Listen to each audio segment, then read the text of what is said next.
ওঠো ওঠো ওঠো রোজাদার, সেহরির হলো সময়, খোলো খোলো দ্বার।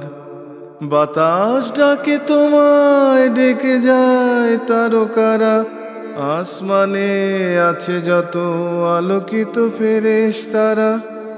ওঠো ওঠো ওঠো রোজাদার, সেহরির হলো সময়, খোলো খোলো দ্বার।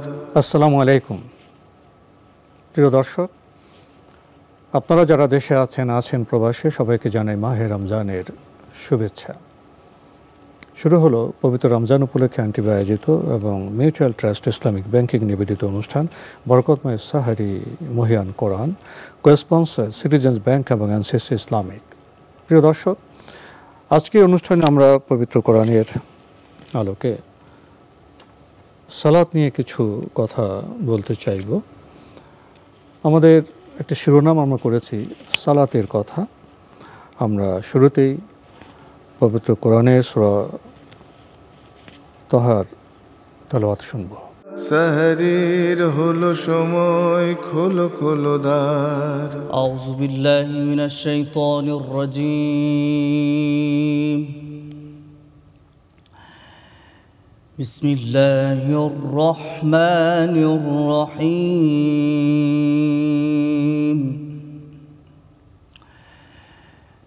فاصبر على ما يقولون وسبح بحمد ربك قبل طلوع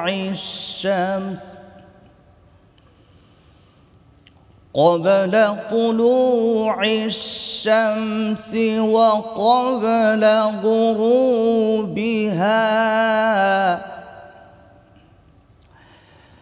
ومن آناء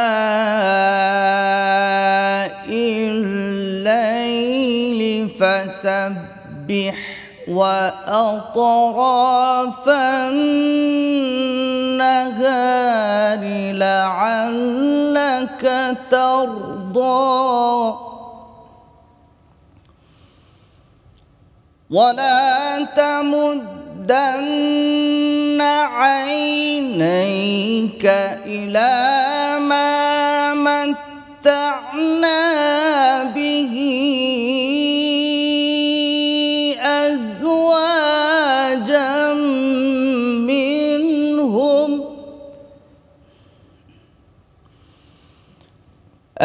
أزواجا منهم زهرة الحياة الدنيا لنفتنهم فيه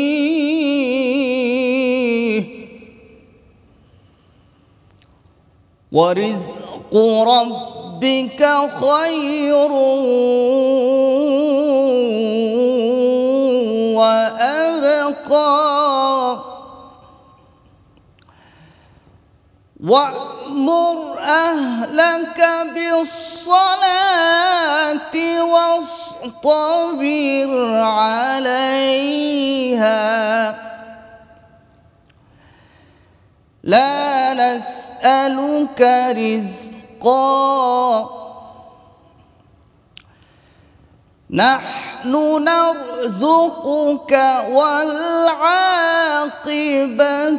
للتقوى وقالوا لولا يأتينا بآية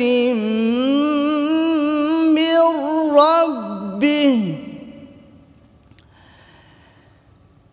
أولم تأتهم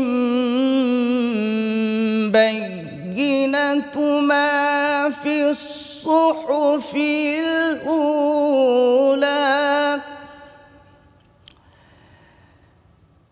ولو أنا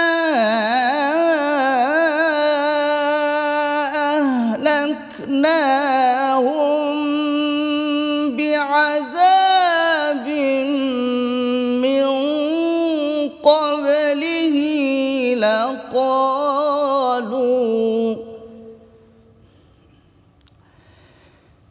لقالوا ربنا لولا أرسلت إلينا رسولا فنتبع آياتك من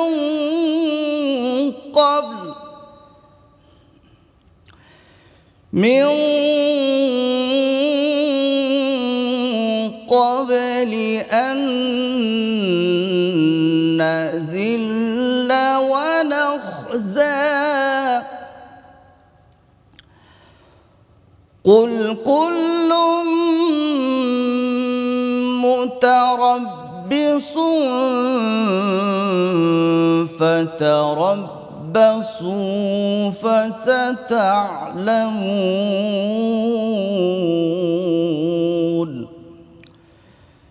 فستعلمون من أصحاب الصراط السوي ومن اهتدى صدق الله العظيم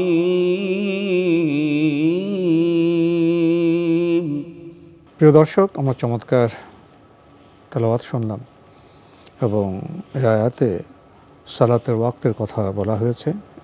এ বিষয়ে আমরা একটু বিস্তারিত আলোচনার চেষ্টা করব। আপনাদের সাথে আছি আমি জয়নুল আবেদিন আজাদ। আর আজকে আমাদের মাঝে অতিথি হিসেবে উপস্থিত আছেন বিশিষ্ট বিজ্ঞান গবেষক ডক্টর মশিউর রহমান। আসসালামু আলাইকুম ওয়া রাহমাতুল্লাহি ওয়া বারাকাতুহু। এই যে আমরা কোরআনের তেলাওয়াত শুনলাম, আয়াতটি শুনলাম, এখানে সালাত সম্পর্কে কি বলা হয়েছে? ধন্যবাদ আপনাকে। আমরা এখানে পাঁচ ওয়াক্ত সালাতের কথা উল্লেখ করা আছে সূরা তাহার 130 নম্বর আয়াতে।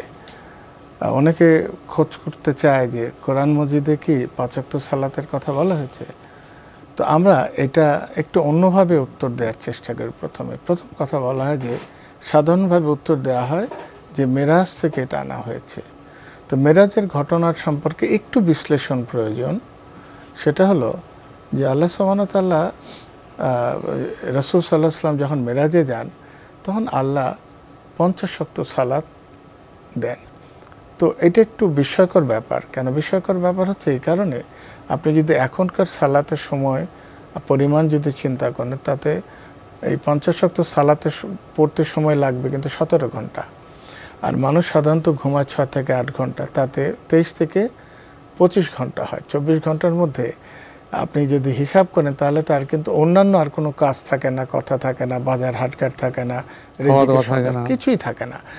তো প্রথম প্রশ্নটা এটা। এবং ক্রমাগতভাবে 5 ওয়াক্ত 50 থেকে 45, 40 এভাবে বহুবার কমাতে 5 ওয়াক্ত আসে।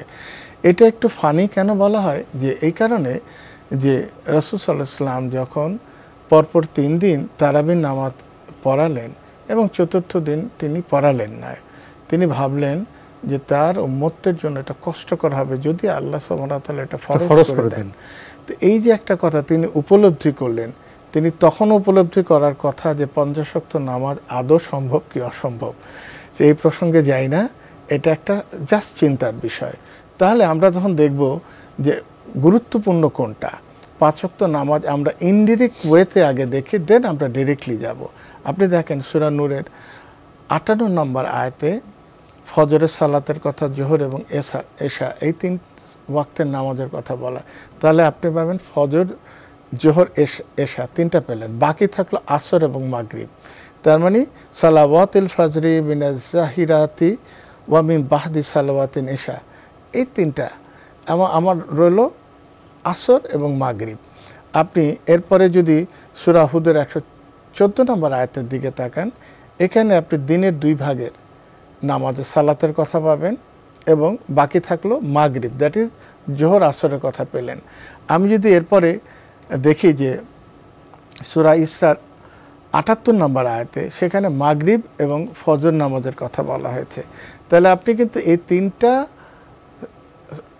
আয়াতের মধ্যে কিন্তু 5 ওয়াক্ত নামাজ পেলেন। সূরা ইসরার 78 নম্বর আয়াত, সূরা নূরের 58 নম্বর আয়াত এবং সূরা হুদের 114 নম্বর আয়াত দেখলেন, কিন্তু 5টা সময় পেয়ে গেলেন। তা 5টা সময় উল্লেখ করা হলো কোন সময় নামাজ পড়ে। এর বাইরে আমরা সূরা বাকারার 238 নম্বর আয়াতে আপনি দেখবেন মধ্যবর্তী সালাত অর্থাৎ আসর সালাতের কথা বলা হলো এবং অত্যন্ত গুরুত্বের সাথে বলা হলো। সূরা রুমের 17 নম্বর আয়াতে মাগরিব এবং ফজর নামাজের কথা বলা হলো এবং সূরা রুমের 18 নম্বরে জোহর এবং এশা সালাতের কথা বলা হলো। এই আয়াতগুলো যদি আমরা সমন্বিত করি সুস্পষ্টভাবে 5 ওয়াক্ত সালাতের বিবরণ পাওয়া যায়। সূরা কাফের 39-40 নম্বর আয়াতে মাগরিব ফজর এশা 3টা ওয়াক্তের কথা বলা হলো এবং সূরা রুমের 17-18 নম্বর আয়াতে যেটা বললাম মাগরিব ফজর এশা এবং আসর সালাতের কথা বললো এবং সূরা তাহার 130 নম্বর আয়াতে যেটা আমরা তেলাওয়াত শুনলাম সেটাতে সাব্বিহি বিহামদি রাব্বিকা কাবলা তুলুই শামসি ওয়া কাবলা গুরুবিহা ওয়া মিন আনাইল লাইলি ফাসাবি ওয়া আতরাফান নাহরি, এবং বলা হলো তুমি তোমার রবের প্রশংসা করো কখন? সূর্য ডোবার আগে, সূর্য উদিত হওয়ার আগে, সূর্য ডোবার আগে রাতে এবং ওয়াতরাফান নাহারি দিনের 2 ভাগে। তাহলে আপনি দেখবেন সুস্পষ্টভাবে 5 ওয়াক্ত সালাতের কথা কিন্তু কোরআন মজিদে উল্লেখ করে আল্লাহ সুবহানাহু দিলেন। তো এখন একটা জিনিস হচ্ছে সূরা তাহার এই আপনি যদি ক্রোনোলজি দেখেন যে সূরা ইসরা এবং সূরা এই তাহা, সূরা তাহাটা কিন্তু আগে আসছে, নাজিল করা হলো সূরা ইসরার আগে। তাহলে আপনি দেখেন যদি যুক্তির খাতিরে ধরে নেন যে যেহেতু এই আয়াতটা প্রথম আসছে, মেরাজ ইসরা আসছে পরে, মেরাজ হলো পরে, আবার এটা জানা যায় যে ইবনে কাসির থেকে এই শেষ 2টা আয়াত কিন্তু পরে নাজিল হয়, যেটা পরে আপনি জানেন নাজিল প্রত্যেক সূরা বা আয়াত নাজিল হওয়ার সাথে সাথে রাসূলুল্লাহ সাল্লাল্লাহু আলাইহি ওয়াসাল্লাম বলে দিতেন এটা এখানে তোমরা সংযুক্ত করো। এই ডিজাইনটা রাসূলুল্লাহ সাল্লাল্লাহু আলাইহি ওয়াসাল্লাম নিজেই করে দিয়েছেন, সেই হিসাবে ধরা যায় যে এটা পরেও আসতে পারে, কিন্তু আগে হোক আর পরে হোক সুস্পষ্টভাবে কোরআন মজিদে 5 ওয়াক্ত সালাতের কথা উল্লেখ করা হয়েছে।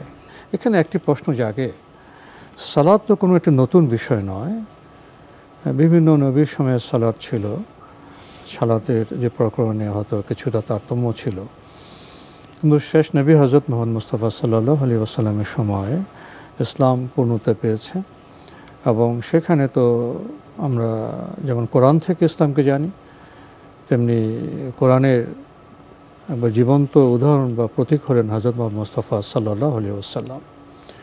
কোরআনের বিভিন্ন আয়াতে 5 ওয়াক্ত সালাতের কথা বলা হয়েছে এবং নবী সাল্লাল্লাহু আলাইহি ওয়াসাল্লাম তার জীবনে 5 ওয়াক্ত সালাত আদায় করেছেন, সাহাবারা তার অনুসরণ করেছেন। প্রশ্ন সেখানে নয়, প্রশ্ন হলো এর পরেও শুধু যারা অবিশ্বাসী তারা নয়, মুসলমানদের মধ্যেও অনেকে বলে থাকেন এবং তাদের মধ্যে অনেকে নামাজও পড়েন, তারা প্রশ্ন করেন আসলে কি 5 ওয়াক্ত সালাতের কথা ইসলামে আছে, কোরআনে আছে? এই যে দ্বিধা, এই যে সংশয়, এই যে প্রশ্ন, এটা কেন? এটা হলো একেবারে অজ্ঞতার জন্য। প্রথম কথা আপনি দেখবেন প্রথম তাকাবেন কোথেকে, সূরা আলে ইমরানের 31 নম্বর আয়াতে কুল ইন কুনতুম তুহিব্বুনাল্লাহি ফাত্তাবিউনি, আল্লাহ সুবহানাহু ওয়া তাআলা রাসূল সাল্লাল্লাহু আলাইহি ওয়াসাল্লামকে বলছেন যে তুমি বলো যদি তোমরা আল্লাহকে ভালোবাসো আমাকে অনুসরণ করো। তিনি কোন কোন সময় নামাজ পড়তেন? সমস্যাটা হলো যে এই ফলো করার রেজাল্টটা দিয়ে দিলেন। আল্লাহ সুবহানাহু ওয়া তাআলা বলছেন তোমরা যদি অনুসরণ করো তাহলে আমি তোমাদের সমস্ত গুনাহ মাফ করে দেব। এখন সূরা হাশরের 7 নম্বর আয়াতে একটা কথা আছে, ওয়াতাকুমুর রাসূলু ফাখুযুহু আমা নাহাকুম আনহু ফান্তাহু, তোমাদের রসুল যা দায় গ্রহণ করো, যা থেকে বিরত থাকো। তাহলে আমরা যদি এই 2টা আয়াত দেখি, আতিউল্লাহ আতিউর রাসূল বাদ দিলাম, তিনি কি করলেন? তিনি কিন্তু 5 ওয়াক্ত নামাজ পড়েছেন, এটা প্রমাণিত সত্য। 1 2 নম্বর কোরআন মজিদ থেকে দেখালাম যে কোন কোন সূরা নূরের 58 নম্বর আয়াত, সূরা ইসরাতে আমরা দেখলাম এবং আরও কতগুলো সূরাতে দেখলাম যে কোন কোন সময়ে নামাজ 5 ওয়াক্ত কীভাবে কম্বিনেশন হয়, সেপারেট করে দিলাম আমি। এবং সূরা তাহার 130 নম্বর আয়াতে সরাসরি 5 ওয়াক্ত নামাজের কথা উল্লেখ করা হচ্ছে। এখন ব্যাপার হলো কি, শব্দ চয়ন যদি বলা হয় যে মদ কি হালাল না হারাম, সবাই বলবে হারাম, কিন্তু হারাম কথাটা কিন্তু লেখা নাই, ফাস্তানিবু শব্দটা ব্যবহার করা আসছে, বিরত থাকো। তো বিরত থাকার হারাম কি এক কথা হলো? কিন্তু আপনার বুঝতে হবে এই অ্যারাবিক মিনিং অ্যারাবিয়ানরা যেটা মিন করে আমি মিন করলে চলবে না। ফাস্তানিবু শব্দের একটা অর্থ হচ্ছে হাইয়েস্ট গ্রেড অফ প্রহিবিশন, মানে দ্যাট ইজ, আমি যদি এইভাবে বলি, আপনি যদি এই কাজটা করেন প্রশ্নের সম্মুখীন হবেন, এই কাজটা করেন জবাব দিতে হবে, এই কাজটা করলে আপনি বিপদে পড়বেন, এই পড়লে আপনি জরিমানা হবে অথবা জেল হবে। তাহলে আমার শব্দ চয়নগুলি জানি সাব্বিহি বিহামদি, এটা বলতে যেমন আরও বহু শব্দ আছে। তো আপনি যদি সূরা লোকমানের 6 নম্বর আয়াতের দিকেও তাকান, দেখবেন শব্দের ব্যবহারের কারণে তখনকার সাহাবেরা জিজ্ঞেস, ইয়া রাসূলুল্লাহ ওয়াদিল্লাহ আনসাবিল্লাহ, বলা হচ্ছে যে 6 নম্বর আয়াতে তখন জিজ্ঞেস করা, বলে এটা বলা হচ্ছে বাদ্যযন্ত্রের কথা। তো বাদ্যযন্ত্রের কথা যদি বলা হয় তখন তারা বুঝতে পারলো না, রাসূলুল্লাহ সাল্লাল্লাহু আলাইহি ওয়াসাল্লামকে এটা বুঝিয়ে দিতে হলো। বহু বিষয় ছিল, যেমন ধরেন আমি বলি লা নুফাররিকু বাইনা আহাদিম মির রাসূলি, আমরা নবী রাসূলের মধ্যে পার্থক্য করি না। এটা কি মর্যাদার পার্থক্য? আপনি সব নবী কি সমান ধরবেন? এখানে বলা হলো প্রত্যেক নবীর একটাই কাজ ছিল তাওহীদ, অর্থাৎ আল্লাহর বাণী, আল্লাহ এক, এই বাণীটা প্রচার করা। এই সেন্সে লা নুফাররিকু দায়িত্ব এবং কাজ একই রকম, ফলে এই কারণে যে পার্থক্য কারোর মধ্যেই ছিল না। তো সুতরাং এটা আপনি যে প্রশ্নটা করলেন, এটা হলো উপলব্ধি করা, জানা, বোঝা, এটাতে ঘাটতি থাকলে এই সমস্যা। সাথে তো শয়তানের ওয়াসওয়াসা থাকে। এই যে আপনি একটু আগে বললেন যে বলা হয়েছে বিরত থাকা, তো হালাল কাজে তো বিরত থাকতে বলা হয় না। না, তো যখন হালাল কাজে বিরত থাকতে বলা হবে না, তাহলে বিরত থাকতে যখন বলা হবে তার বিপরীত কী হবে? হালালের বিপরীত হারাম, হারাম যৌক্তিকভাবে চলে আসে বিষয়টি হারাম। আরেকটি বিষয় হলো ওই সালাত প্রসঙ্গে পবিত্র কোরআনে বারবার উল্লেখ করা হয়েছে, প্রায় 82 বারের মতো। যে একটি বিষয়ে এতবার উল্লেখ করা কেন হলো, এর গুরুত্ব কতখানি, আর সালাত শব্দের অর্থ বা এর তাৎপর্য আমরা কী বুঝবো? আপনি দেখবেন সালাত শব্দের অর্থ কিন্তু অনেক কটা অর্থের একটা হচ্ছে সংযোগ, কানেকশন। সালাতের মধ্যে আল্লাহ সুবহানাহু সাথে আপনি কানেক্টেড হবেন, আপনার সংযুক্ত, আপনি এছাড়া আর কোনো পথ নাই আপনি কানেক্টেড হওয়ার, আর কোনো পথই নেই আল্লাহর সাথে সংযুক্ত হওয়ার, কোনো পথ নাই, আপনার এই একটাই পথ। সুতরাং আপনি দেখবেন, এবং সূরা মুদাসসিরের সবচেয়ে 42 এবং 43 নম্বর আয়াতে সূরা মুদাসসিরে দেখবেন বেহেশতবাসী দোজখবাসীদের প্রশ্ন করছে যে তোমরা কি কারণে জাহান্নামে আসলে? উত্তর ছিল, প্রথম উত্তরটা ছিল আমরা নামাজ আদায় করতাম না, অর্থাৎ নামাজ আমরা পড়তাম না। দেখেন তাহলে একটা বিশাল, তারা কানেক্টেড ছিল না আল্লাহ সুবহানাহুর সাথে একটা, তাহলে মূল যে রিওয়ার্ড পাওয়া প্যারাডাইস সে থেকে বঞ্চিত হচ্ছে। এখন আপনি দেখেন, আমি যদি চিন্তা করি যে 5 ওয়াক্ত সালাতের কথা যেটা বারবার বলছি, আপনি দেখেন সূরা মুমিনুনের দিকে আমরা তাকাই, এর 2 নম্বর আয়াতে দিকে আল্লাযিনা হুম ফি সালাতিহিম খাশিউন, 5টা আপনি শব্দ পাবেন। মনের মধ্যে প্রশ্ন আসে 5টাই কেন শব্দ? আবার দেখবেন 9 নম্বর আয়াত আল্লাযিনা হুম আলা সালাতিহিম ইউহাফিজুন, এখানেও কিন্তু আপনি 5টা শব্দ পাবেন। সূরা মারিজের 23 নম্বর আয়াতে সালাতের কথা যখন বলা হচ্ছে সেখানেও আপনি 5টা শব্দ পাবেন। সূরা মারিজের 34 নম্বর আয়াতে সেখানে আপনি 5টা শব্দ পাবেন। তো আপনার প্রশ্ন একটা জাগতে পারে, আমি সালাতের কথা বলতে যে 5-এর একটা পারমুটেশন কম্বিনেশন, এটা কেন আমরা পাই? আপনি দেখবেন সূরার 38 নম্বর আয়াতে, সূরা আরাফের 170 নম্বর আয়াত, এগুলি বিভিন্ন জায়গাতে আপনি যদি আয়াতের শেষ থেকে কাউন্ট করেন তাহলে 5ম শব্দটা আপনি পাবেন সালাত। এবং আমরা যদি দেখি সূরা মাউনের 5 নম্বর আয়াতের দিকে, আয়াতটা হলো 5 নম্বর, আল্লাযিনা হুম আন সালাতিহিম সাহুন, ঠিক 5 নম্বর আয়াতে সালাতের কথা উল্লেখ, শেষবার সেটা আসলো। তাহলে আমার মাথায় একটা প্রশ্ন আসতে পারে, সালাতের কথা বলতে গেলে প্রথম থেকে 5ম শব্দ আসে, আবার শেষ থেকে 5ম শব্দ আসে, আবার 5 নম্বর আয়াত আসে, 5-এর একটা প্রেজেন্স আমরা পাই। এটা কিছু ইন্ডিকেট করে, যেমন আপনি সমুদ্রে গেলে কিছু কিছু বাতি থাকে না, ইন্ডিকেট করে যে 5-এর মধ্যে একটা রহস্য আছে। সেটা কিন্তু আমাদের প্রশ্নও করে যে না, কেন 5 বারবারই 5 আসলো। তো ছোট একটা বিরতি নিয়ে এই বিষয়ে আপনার কাছ থেকে আমরা ইনশাআল্লাহ আরও জানব। আমরা জানি সালাত ইসলামের একটি ফরজ ইবাদত, সালাত আমাদের প্রশান্তি এনে দেয়। সালাতের অনেক ফজিলত আছে, সেটা যেমন পারলৌকিক ফজিলত আছে, ইহলৌকিক ফজিলত আছে। সালাত তো মূলত একটি ইবাদত, কিন্তু এই ইবাদতের মধ্যে ইহজাগতিক কোনো লাভ বা আমাদের শারীরিক কোনো ফায়দা আছে? আপনি জানেন আল্লাহ সুবহানাহু ওয়া তাআলা বলছেন যে নিশ্চয় নামাজ মানুষকে মন্দ কাজ থেকে বিরত রাখে। যদি নামাজে এই সালাতের মতো যদি সালাত পড়ে তাহলে কিন্তু সত্যি সত্যি মন্দ কাজ থেকে সে বিরত থাকতে পারে। একবার রাসূলুল্লাহ সাল্লাল্লাহু আলাইহি ওয়াসাল্লামকে প্রশ্ন করা হলো, ইয়া রাসূলুল্লাহ সাল্লাল্লাহু আলাইহি ওয়াসাল্লাম, ও তো নামাজ পড়ে আবার মন্দ কাজও করে, বলে ওর সালাত হয় না। তার অর্থ আপনি ধরে নিতে পারেন এই সালাত কাজে আসে না যে সমস্ত মন্দ কাজগুলি ধরে রাখলো, এই সালাত তার কাজে আসে না। এখন আমি বলতে, আপনি যেটা প্রশ্ন করলেন যে প্রত্যেক কাজেরই আপনি দেখবেন যে কোনো কিছু থেকে কিছু বাই প্রোডাক্ট বলে একটা কথা থাকে। মূল উদ্দেশ্য হলো ইবাদত, আল্লাহর কৃতজ্ঞতা প্রকাশ করা। আর সবচেয়ে বেস্ট উপায় হচ্ছে সালাত। এর মাধ্যমে আমরা সবচেয়ে ভালোভাবে কৃতজ্ঞতা প্রকাশ করতে পারি। কিন্তু আপনি দেখেন সূরা রাদের 28 নম্বর আয়াতে আল্লাহ সুবহানাহু ওয়া তাআলা বলছেন যে নিশ্চয়ই আমার স্মরণে, দ্যাট ইজ আল্লাহর স্মরণে আত্মা প্রশান্ত হয়, শুধুমাত্র আমারই স্মরণে আত্মা প্রশান্ত। তাহলে আপনি সাইকোলজিক্যাল যে পিস, যে মেন্টাল পিস, এটা অ্যাবসলিউটলি পাচ্ছেন কিন্তু আল্লাহর স্মরণে, জিকির অর্থাৎ সালাতের মাধ্যমে, কোরআন তেলাওয়াতের মাধ্যমে। এখন আমরা যদি বলি যে সালাতে কি হয়, সালাতে কিন্তু ব্রেনে একটা বিটা এন্ডোরফিন নামে একটা হরমোন, সেটা কিন্তু অ্যাক্টিভেটেড হয় এবং সেটা কিন্তু দুটো কাজ করে। একটা হলো প্রশান্তি দেয়, যে প্রচণ্ড গরমে আপনি যখন পানি গোসল করলেন যে প্রশান্তি আসে, সেই প্রশান্তিটা দেয়। এর আরেকটা কাজ হলো পেইন রিলিফ করে। তো আমরা জানি যে অ্যান্ড্রু নিউবার্গ নামে একজন বিজ্ঞানী, তিনি বলছেন যারা স্পেশালি যারা ধর্মীয় চর্চা করে, স্পেশালি সালাতের কথা বলছেন, এবং তিনি কিন্তু তার একটা গবেষণা ছিল বেশ কয়েক বছরের।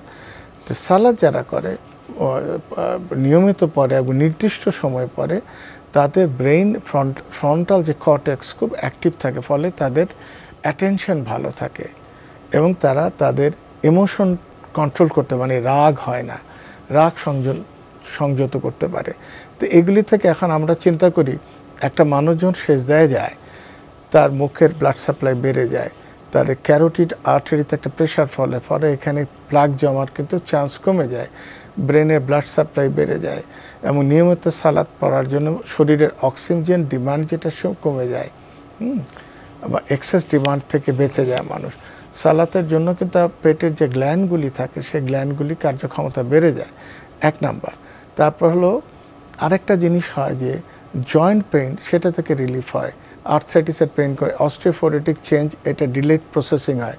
আপনি কোরআন তেলাওয়াতের মধ্যে কিছু নিউরোলজিক্যাল ডিজিজ থাকে, Alzheimer's disease, Parkinson disease, dementia, এই ডিজিজগুলি কিন্তু প্রিভেন্ট করে। অর্থাৎ যাদের হওয়ার কথা ছিল 65 বছরে, হয়তো ডিলেইড হয় বহু দূরে, এবং সেভাবে তারা এফেক্ট করে, কারণ প্রতিনিয়ত তারা কিন্তু সালাতে প্র্যাকটিসের উপরে থাকে। আপনি দেখবেন একটা যদি স্টাডি করেন তাহলে দেখবেন পার্টিকুলার গ্রুপে যারা ইমামতি করে, এই গ্রুপে 100 জন, 1000 জন, এবং গ্রুপ বিতে যদি আপনি একই সেম এইজের যদি রাখেন, এদের মধ্যে ডিমেনশিয়া, অ্যালজাইমার্স ডিজিজ, এগুলি পার্কিনসনের জন্য রেট সবচেয়ে কম পাবেন, একটা মিরাকুলাসলি। কিন্তু এখানে যারা সালাত পড়ে, যারা সালাত পড়ে না, এটা একদম এটা প্রমাণিত। তো সুতরাং যে আপনি আমি যে এটা বলি যে কিছু কিছু জিনিস কিন্তু মানুষ বুঝতে পারে না, দেখতে পারে না। যেমন মানুষ যখন রোজা রাখে, তার শরীরের মধ্যে একটা এনকে সেল, ন্যাচারাল কিলার সেল কিন্তু এটা বেড়ে যায়। ন্যাচারাল কিলার সেলের কাজ হচ্ছে যে সেলটা ক্যান্সারাস ট্রান নেয় অথবা বেনাইন কোনো ফর্মেটে যায়, সেই সেলটা কিল করে, এবং কিল করে এটা বলে অ্যাপোপ্টোসিস। তাহলে আপনি ধরেন শুধুমাত্র রোজা রাখার কারণে একটা নিউ সেল জেনারেট, যেটা যে মাত্রায় থাকে তার চেয়ে মাত্রা বেড়ে যায়, একটা ফার্স্ট লাইন প্রোটেকশন দিচ্ছে। এবং রোজা রাখার জন্য আপনি দেখেন গাটের ক্যান্সার থেকে বেঁচে যাচ্ছে, লিভার একটা রেস্ট পাচ্ছে, যেটা হলো মেটাবলিক আপনার মানে স্টোর হাউস, সমস্ত মেটাবলিক ব্লাড কিন্তু ক্লট হওয়ার থেকে বেঁচে যাচ্ছে। তো আপনি দেখেন সমস্ত কিছুর সাথে কিন্তু সালাতের একটা মারাত্মক রেখা। আপনি যখন এই রমজান মাসে মানুষ কিন্তু বেশি বেশি কিন্তু এই চর্চাটা করে। এইখানে একটা ফিলসফির যে কথাটা হচ্ছে, আপনি 1 মাস ইবাদত করবেন, বাকি 11 মাস করবেন না, এটা কিন্তু অ্যাকচুয়ালি রিহার্সেল দিয়ে মাঠে ছেড়ে দেয়া। এই 1টা মাস তুমি যা করলা, রেস্ট অফ দ্য মান্থ এই 11 মাসে তুমি তাই করবা। কিন্তু আমি যখন ভুলে যাব যে না আমার বোধহয় আর কিছু করতে হবে না, তখনই কিন্তু আমি বিপদগ্রস্ত হব। এটা থেকে সতর্ক হওয়া দরকার। আপনি তো রমজানের রোজার যে ইহজাগতিক কল্যাণের কথাও বললেন, আমরা সালাত প্রসঙ্গে কথা বলছিলাম। সালাতের যে ধর্মীয় ব্যাখ্যা, সালাতের যে দায়িত্ব পালন করলে তার কী কী ফজিলত, কী কী অর্জন করবে, বিষয়টি আছে। সালাতের যে ওয়াক বিন্যাসটা, 5 ওয়াক্ত সালাতের ওয়াক, এটা নিয়ে চিন্তা করলে বোঝা যায় যে প্রকৃতির সাথে মানুষের একটা সম্পর্ক আছে। বিভিন্ন প্রহর আছে, প্রভাত, মধ্যাহ্ন, অপরাহ্ন, সন্ধ্যা, রাত। 5 ওয়াক্ত সালাত এভাবে বিন্যস্ত হয়েছে। বর্তমান সভ্যতায় আমাদের যে মানুষগুলো আছে বা আমাদের যে যুব সমাজ, দেখা যায় অনেকের স্বাস্থ্য ভালো না। তাদের একটি বিষয় হলো তারা নিদ্রার বা ঘুমের যে শৃঙ্খলা, সেটা মানে না। ঘুমের শৃঙ্খলা না মানলে এটা শুধু যে ঘুম কম হলো তা না, এটার শরীরবৃত্তের যে প্রভাব আপনি ডাক্তার ভালো জানেন, এটা খুব ভয়াবহ মন্দ প্রভাব হয়। আর সালাতের শৃঙ্খলাটা কি? তাকে সূর্য ওঠার আগে উঠতে হবে। সূর্য ওঠার আগে যদি ফজর সালাত শুরু করতে হয়, তাহলে তাকে স্বভাবতই আগে ঘুম আসতে হবে। এবং একজন ডাক্তার হিসেবে আপনি জানেন যে আগে ঘুম আসলে সে ঘুমটার মানটা কি হয়। তাহলে সালাতের যে ওয়াক বিন্যাসটা, কখন ফজর পড়বে, কখন জোহর পড়বে, কখন আসর পড়বে, কখন মাগরিব পড়বে এবং কখন সে এশা পড়বে, এই প্রহরে প্রহরে সালাতের সময়ের যে শৃঙ্খলা, সেটা কিন্তু প্রকৃতির সাথেও যুক্ত আছে। এই প্রহরগুলো কিন্তু প্রকৃতির যে সময় নির্ঘণ্ট, সেখানে খুবই স্পষ্ট। যখন প্রকৃতি আর মানুষের জীবনযাপন এক সূত্রে গ্রথিত হবে, তখন কি মানুষ প্রকৃতির অংশ হয়ে যাবে না? যখন প্রকৃতির সাথে মানুষের মিল হবে, তখন প্রকৃতি মানব বান্ধব হবে, মানব প্রকৃতি বান্ধব হবে। তো এই সালাতে যে সময় নিরূপণ থেকে আমাদের জীবনে শৃঙ্খলা বলি এবং আমাদের জীবনে যে প্রকৃতিকে দেখা, সময়কে দেখা, উদয়, সূর্য, অস্ত, এসব মিলিয়ে যে একটা হারমোনি, সেটার প্রভাবটা কেমন হতে পারে? এটা আপনি চমৎকার একটা বিষয় বললেন, যেটা আমি মিস করে গেলাম। ফজরের যে সময়টুকু, সেই সময়টুকুতে যখন মানুষ উঠে, ওই সময় কিন্তু শরীরে সবচেয়ে ব্লাড ক্লট হওয়ার চান্স সবচেয়ে বেশি, দ্যাট ইজ হার্ট অ্যাটাকের চান্স সবচেয়ে বেশি। আসসালাতু খায়রুম মিনান নাম যখন বলে, তখন ঘুম থেকে নামাজ উত্তম। আপনি দেখেন সে কিন্তু উঠে যাচ্ছে, তখন তার শরীরে কর্টিসল হরমোন সিক্রেশন আস্তে আস্তে শুরু হয়। এই কর্টিসল হরমোনটা সকাল 8টা পর্যন্ত পিক লেভেলে আসে। কর্টিসলের একটা কাজ হচ্ছে অ্যাটেনশন দেয়া, আপনার কর্মোদ্যম করা, ইচ্ছা তৈরি করা, হ্যাঁ, অলসতা দূর করা। আপনি যখনই সকালবেলা উঠবে, তখন কিন্তু তার মধ্যে এই কাজটা হবে। রাতের কথা, যেটা আপনি ঘুমের কথা বললেন, সন্ধ্যার মাগরিবের পর থেকে গ্র্যাজুয়ালি শরীরে মেলাটোনিন হরমোনটা বাড়তে থাকে এবং তাগিদ দিতে থাকে তুমি ঘুমাও, এখন ঘুমের সময়। আচ্ছা, এখন ঘুমের সময় যদি সে তো ঠিক মতো আকাশ ও চাদরে আবৃত হয়ে যায়, এবং দুপুরবেলা যেটা সেটা হয়, তার অ্যাড্রেনালিন সিক্রেশন বেড়ে যায়। তো ওই সময় আমার কিন্তু যখন নামাজের ওয়াক্ত, এবং শরীর একটু ক্লান্ত বোধ করে, আপনি জানেন অ্যাড্রেনালিনের জন্য গ্র্যাজুয়ালি আস্তে আস্তে মেলাটোনিন। এই প্রকৃতি এবং মানুষের যে ফিজিওলজি, এর সাথে আপনি একটা বিষয় দেখবেন, যখন সে ঘুমাবে, তার ফজরের নামাজের কিন্তু তার উঠতে, আর্লি যখন ঘুমাবে, উঠতে কিন্তু কার্পণ্য হবে, মানে অলসতা হবে না, এবং নামাজ পড়বে। এবং বললাম যে অ্যাটেনশন যেটা হয়, কোরআন তেলাওয়াত করবে, ওই সময়টা হলো বেস্ট টাইম, সবচেয়ে ভালো সময় এই সময়। এরপর সে রিজিকের জন্য বেরোবে। এবং তার মধ্যে যে ইচ্ছাগুলি, প্রকৃতি, আল্লাহ সুবহানাহু ওয়া তাআলা শরীর যেভাবে তার সিস্টেম, তার হরমোনাল সিস্টেম। ও আরেকটা জিনিস, যারা সকালে ঘুমিয়ে থাকে, তাদের কিন্তু থাইরয়েড হরমোনের লেভেল কমতে থাকে। আসলে এই বিষয়ে ব্যাখ্যা অনেক বিষয় আছে, আজকে সময়ের কারণে আমরা অগ্রসর হতে পারলাম না, এখানে শেষ করতে হচ্ছে। ডাক্তার মাশিউর রহমান, আপনাকে অনেক ধন্যবাদ। ধন্যবাদ আপনাকে। প্রিয় দর্শক, আমরা দেখছিলাম পবিত্র রমজান উপলক্ষে আনটিভি আয়োজিত এবং মিউচুয়াল ট্রাস্ট ইসলামিক ব্যাংকিং নিবেদিত অনুষ্ঠান বরকতময় সাহারি, মহিয়ান কোরআন, কো-স্পন্সর সিটিজেন্স ব্যাংক এবং এনসিসি ইসলামিক ব্যাংক। প্রিয় দর্শক, আমাদের অনুষ্ঠান আপনারা এনটিভি অনলাইনেও দেখতে পারবেন। ভিজিট করুন www.ntvbd.com, এছাড়া ইউটিউবে এবং আমাদের ভেরিফাইড ফেসবুক পেজে অনুষ্ঠান দেখতে পারবেন। আমরা আজকে সালাতের কথা প্রসঙ্গে কিছু কথা বলেছি। সালাত একটি ফরজ ইবাদত। সালাতে ইহকালীন এবং পরকালীন অনেক কল্যাণ আছে। সালাত ছাড়া মুক্তি নেই। সালাতে ইহজাগতিক কল্যাণের কথা আমাদের আজকে আলোচক বলেছেন। আসুন না আমরা 5 ওয়াক্ত সালাত সময় মতো তারতিব অনুযায়ী আমরা পালন করি। এর ফলাফল কি হয় আমরা নিজেরাই উপলব্ধি করব। মহান আল্লাহ আমাদের সবাইকে নিরাপদে রাখুন, রাখুন শান্তিতে। আসসালামু আলাইকুম। ওঠো ওঠো ওঠো রোজাদার, সাহরির হলো সময়, খোলো খোলো দ্বার। বাতাস ডাকে তোমায়, ডেকে যায় তারকারা, আসমানে আছে যত আলোকিত ফেরেশতারা। ওঠো ওঠো ওঠো রোজাদার, সাহরির হলো সময়, খোলো খোলো দ্বার।